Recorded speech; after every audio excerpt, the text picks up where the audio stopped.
ಸಾನ್ವಿದ್ಯಾ home cooking ಚಾನಲ್ಗೆ ನಿಮಗೆಲ್ಲ ಸ್ವಾಗತ.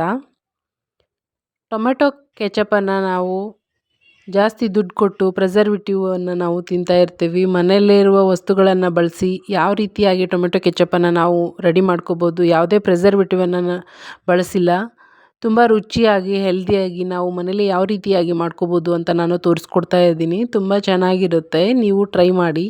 1 kg ಟೊಮೆಟೊ ಹಣ್ಣನ್ನು ನಾನು ತೊಗೊಂಡಿದ್ದೀನಿ. ಟೊಮೆಟೊದಲ್ಲಿ 2 ಭಾಗ ಮಾಡಿಬಿಟ್ಟು ಅರ್ಧ ಹೋಳಲ್ಲಿ 4 ಭಾಗ ಮಾಡಿ ಕಟ್ ಮಾಡ್ಕೊತಾ ಇದ್ದೀನಿ. ಹೀಗೆ ಎಲ್ಲವನ್ನು ನಾನು ನೀಟಾಗಿ ಕಟ್ ಮಾಡ್ಕೊತಾ ಇದ್ದೇನೆ.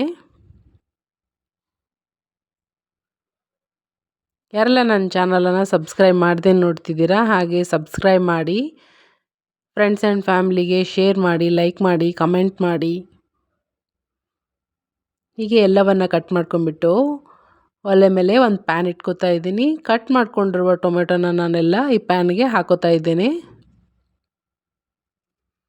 ನಾನು ಮಾಡ್ತಾ ಇರುವ ರೆಸಿಪಿ ಎಲ್ಲ ಮನೆಯಲ್ಲೇ ನಾವು ಈಸಿಯಾಗಿ ಯಾವ ರೀತಿಯಾಗಿ ಮಾಡ್ಕೋಬೋದು ಅಂತ ನಾನು ನಿಮಗೆ ತೋರಿಸ್ಕೊಡ್ತಾ ಇದ್ದೀನಿ. ನಾನು ಮಾಡಿರೋ ರೆಸಿಪಿ ನಿಮಗೆ ಇಷ್ಟ ಆಗ್ತಾ ಇದ್ದರೆ ಲೈಕ್ ಕೊಡಿ, ಹಾಗೆ ಸಬ್ಸ್ಕ್ರೈಬ್ ಮಾಡದೇ ಇರೋರು ಪ್ಲೀಸ್ ಸಬ್ಸ್ಕ್ರೈಬ್ ಮಾಡಿಬಿಟ್ಟು ನೋಡಿ.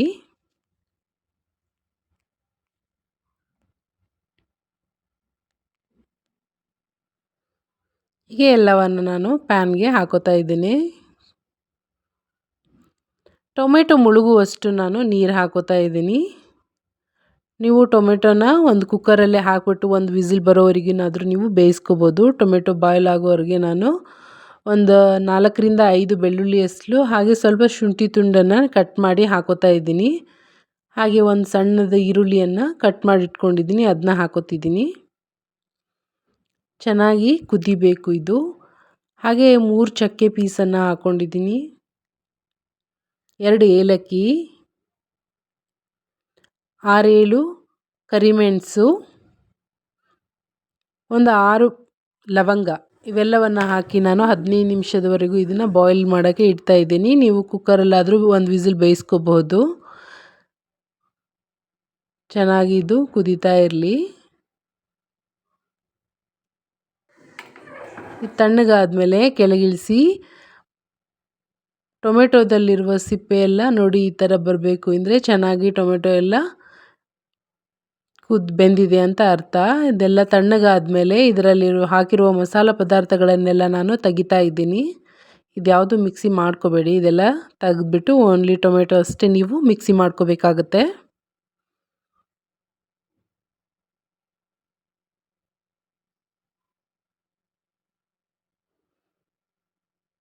ಟೊಮೆಟೊ ತಣ್ಣಗಾದ್ಮೇಲೆ ಎಲ್ಲವನ್ನು ನಾನು ಮಿಕ್ಸಿ ಮಾಡ್ಕೊಂಬರ್ತಾ ಇದ್ದೀನಿ. ನುಣ್ಣಗೆ ಪೇಸ್ಟ್ ಮಾಡ್ಕೊಂಬನ್ನಿ ಎಲ್ಲ.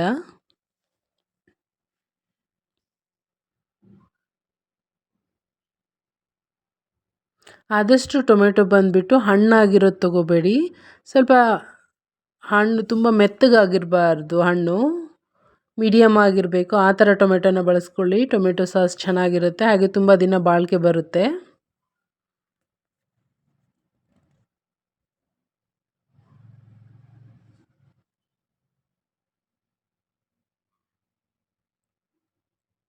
ಪೇಸ್ಟ್ ಮಾಡ್ಕೊಂಬಂದಿದ್ದೀನಿ, ಚೆನ್ನಾಗಿ ಪೇಸ್ಟ್ ರೆಡಿಯಾಗಿದೆ. ಇದನ್ನು ನಾವು ಶೋಧಿಸ್ಕೊಳ್ಳೋಣ. ಬಟ್ಟೆ ಸಹಾಯದಿಂದ ಆದರೂ ಶೋಧಿಸ್ಕೊಳ್ಳಿ, ಇಲ್ಲ ಸ್ಟೇನರ್ ನಿಮ್ಮಲ್ಲಿ ಯಾವುದು ಅವೈಲೇಬಲ್ ಇರುತ್ತೆ ಅದರಲ್ಲಿ ನೀವು ಈ ಥರ ಶೋಧಿಸ್ಕೊಳ್ಳಿ.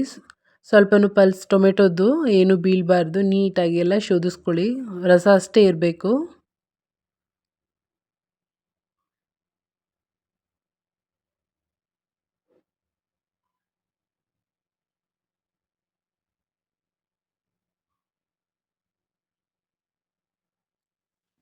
ಹೀಗೆ ಎಲ್ಲವನ್ನು ನಾನು ಟೊಮೆಟೊ ರಸನ ಶೋಧಿಸ್ಕೊಂಡು ತೆಗಿತಾ ಇದ್ದೀನಿ.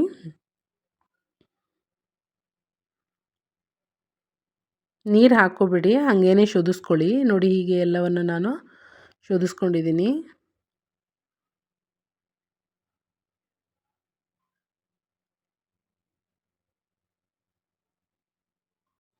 ನೀಟಾಗಿ ಶೋಧಿಸ್ಕೋಬೇಕು. ಸ್ವಲ್ಪನೂ ಟೊಮೆಟೊದ್ದು ಸಿಪ್ಪೆ ಅದು ಏನಿದೆ ಅಲ್ವಾ, ಅದೇನು ಬರಬಾರ್ದು. ಹಾಗೆ ನೀಟಾಗಿ ನಾವು ಶೋಧಿಸ್ಕೋಬೇಕಾಗುತ್ತೆ. ತುಂಬ ದಿನಗಳವರೆಗೆ ನಾವು ಇದನ್ನು ಮಾಡಿ ಇಟ್ಕೊಂಡು ಫ್ರಿಜ್ಜಲ್ಲಿ ತಿನ್ಬಹುದು, ಬೇಗ ಹಾಳಾಗಲ್ಲ. ಯಾವುದೇ ಪ್ರಿಸರ್ವೇಟಿವನ್ನು ಬಳಸದೆ ನಾವು ಮನೇಲಿ ಹೆಲ್ದಿಯಾಗಿ ಮಾಡ್ಕೋಬಹುದು.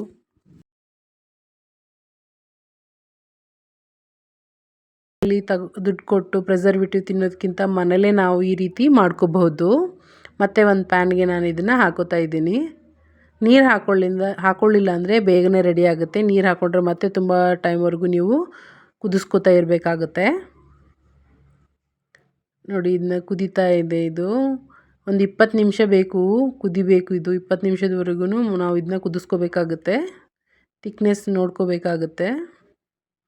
ನಾನು 1 ಕಪ್ ಆಗುವಷ್ಟು ಸಕ್ಕರೆ ಹಾಕೋತಿದ್ದೀನಿ. 1 ಸ್ಪೂನ್ ಆಗುವಷ್ಟು ಬ್ಯಾಡಗಿ ಮೆಣಸಿನ ಖಾರದ ಪುಡಿನ ಯೂಸ್ ಮಾಡ್ಕೊಂಡಿದ್ದೀನಿ. ನಿಮ್ಗೆ ಇನ್ನೂ ಕಲರ್ ಬರುತ್ತೆ, ಕಾಶ್ಮೀರಿ ಚಿಲ್ಲಿನ ಯೂಸ್ ಮಾಡ್ಕೋಬಹುದು.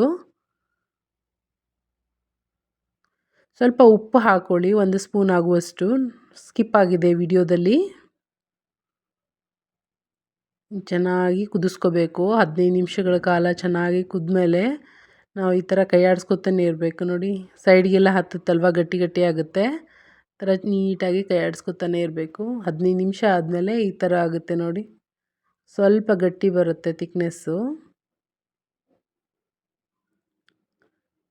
ಮತ್ತು ಒಂದು ಪ್ಲೇಟಿಗೆ ನೀವು ಹಾಕಿ ನೋಡಬೇಕು ಇದು ಸರಿಯಾಗಿ ಆಗಿದೆ ಇಲ್ಲ ಅಂತ ಹೇಳಿ. ನೋಡಿ ಇಲ್ಲಿ ಕೆಚಪ್ ಬಂದುಬಿಟ್ಟು ಸ್ವಲ್ಪ ನೀರಿನ ಅಂಶ ಕಾಣ್ತಾ ಇದೆ ನೋಡಿ, ಕೆಳಗಡೆ ಆರೆಂಜಲ್ಲಿ ಕಾಣ್ತಿದೆ ಅಲ್ವಾ, ಆ ಕಲರ್ ಬರ್ತಾ ಇದೆ ಅಂದರೆ ಅದು ನೀರು. ಆ ನೀರೆಲ್ಲ ಹೋಗೋವರೆಗೂ ನಾವು ಗಟ್ಟಿಯಾಗಿ ಮತ್ತೆ ಕುದಿಸ್ಕೋಬೇಕು 10ರಿಂದ 15 ನಿಮಿಷವರೆಗೂ.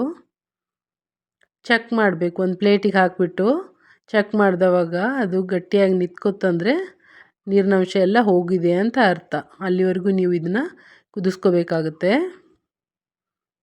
ನಾನು ಇದೆಲ್ಲ ಕುದ್ದಾದಮೇಲೆ ಚೆನ್ನಾಗಿ ನೋಡಿ ಈ ಥರ ರೆಡಿಯಾಗಿದೆ. ಸ್ವಲ್ಪ ತಣ್ಣಗಾಗಲಿಕ್ಕೆ ಬಿಡಿ. ತಣ್ಣಗಾದಮೇಲೆ ಲಾಸ್ಟಲ್ಲಿ ನಾನು ಲೆಮನ್ ಹಾಕೋತಾ ಇದ್ದೀನಿ. ಅರ್ಧ ನಿಂಬೆಹಣ್ಣನ್ನು ಕಟ್ ಮಾಡಿ ಹಾಕೋತಾ ಇದ್ದೀನಿ. ನೀವು ಪ್ರಿಸರ್ವೇಟಿವ್ ಯಾವುದು ಬಳಸಿಲ್ಲ ಅಂತಂದರೆ ನಿಂಬೆಹಣ್ಣನ್ನು ಹಾಕ್ಕೊಂಡು ಪ್ರಿಸರ್ವ್ ಮಾಡಿ ನೀವು ಫ್ರಿಜ್ಜಲ್ಲಿ ಇಟ್ಕೋಬಹುದು. ತುಂಬ ದಿನದವರೆಗಿರುತ್ತೆ, ಹಾಳಾಗಲ್ಲ.